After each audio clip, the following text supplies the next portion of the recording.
Tal vez te encuentres dormida en brazos de un bello sueño, mientras que a mí los desvelos poblados de celos me abrazan cual fuego. ¿O acaso te halles rendida, entregada a otros amores?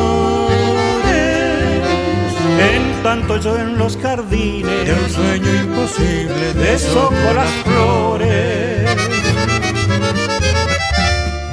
Mi jardín de ilusión marchitando se irá, si en tu pecho la flor de otro amor reinará, pero no morirá, y aunque lejos estés, en retoños irá a brindarte un vergel.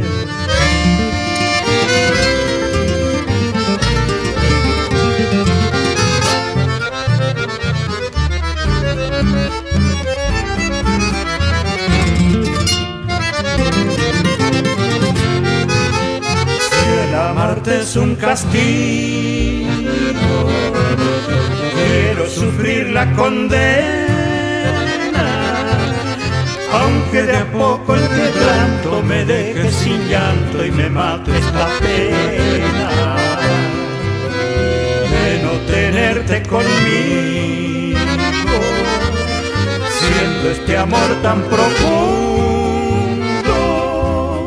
que otro más noble y sincero, más bueno y más puro no habrá en este mundo.